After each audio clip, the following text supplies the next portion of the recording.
wise men come. They actually don't come when Jesus is a little baby. So the shepherds came on Christmas night, and now they're back in the fields. The animals are back in their barns and their sheds.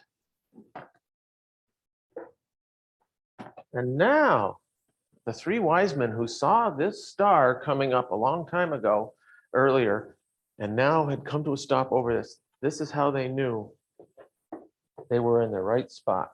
And they came bringing all kinds of gifts. Who can tell me what the gifts were?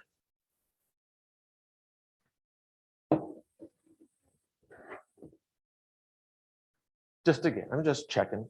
Gold, frankincense, and myrrh. They weren't really kings. We sing we three kings, but they really aren't kings. They were called wise men, or they were astrologers. They studied the stars, kind of like what we do for astronomy and astrology, all wrapped into one. But they brought gold and frankincense and myrrh. Those are fancy presents. What doesn't everybody? I mean, is there any presents that you haven't opened yet? No, I didn't think so. Well, the wise men gave Jesus some pretty fancy gifts. I'm just going to let you smell. This is frankincense and myrrh, two of the things. Now, those are a little box of spices. It was very expensive, and those things are soaked in oil and stuff in there to make little perfumes. But you can smell that. Oh, you can pass it on if you want. Here. So, want to smell? Mom wants to smell, I know. It's pretty.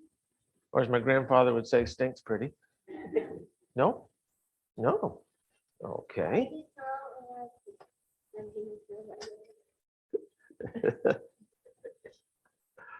So you got gifts at Christmas, but do you get gifts throughout the year and you don't maybe recognize them?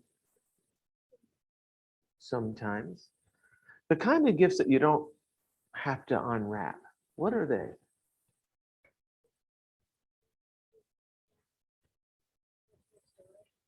If you do something good, you get a star, like on your paper at school, or mom makes some favorite cookies, or grandma brings over her best fudge. There's a lot of things. And what are gifts for? A reward? Well, it could be reward, but most of the time it's just a sign, a symbol that the person that gave the gift loves you. And so they saw a star coming up, and in their days, when they saw a big star, and it was really, that meant that there was going to be somebody special born, maybe a king or a ruler. And apparently this star was so big that they would be worth traveling a long ways to go check it out. Not only did they travel a long ways, and it wasn't just three, there was a whole caravan full. And they brought expensive gifts, all to a baby. And they saw a baby Jesus, and they go, no, it's a little baby, smells.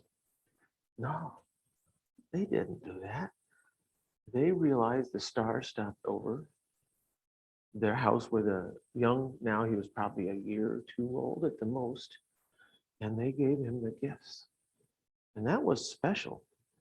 What are some of the gifts that we can give Jesus today? Things that aren't physical, but are still special and still show signs of our love.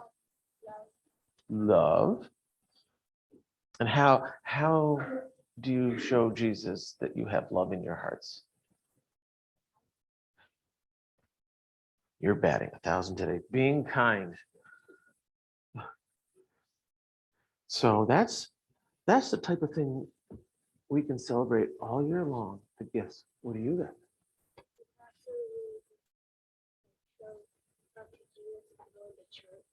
You show love to Jesus by going to church, and the church helps support people, and so we give our gifts. You guys aren't around during our offertory, are you? I remember as a kid, I remember had to have my handful of pennies or whatever it was to put in the offering plate, because if I got allowance, I had to give part of it back to the church. I've tried that with my son. It didn't work too much. Usually, I'd give him his allowance on Monday, and there wasn't anything left. And maybe that's the way we should remember that we got to make sure there's something left for Jesus, something left in our hearts with a busy day. Okay? Because that's the kind of gift that keeps on giving. Join me in prayer.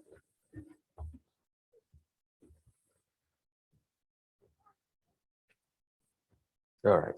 Elbow. Okay.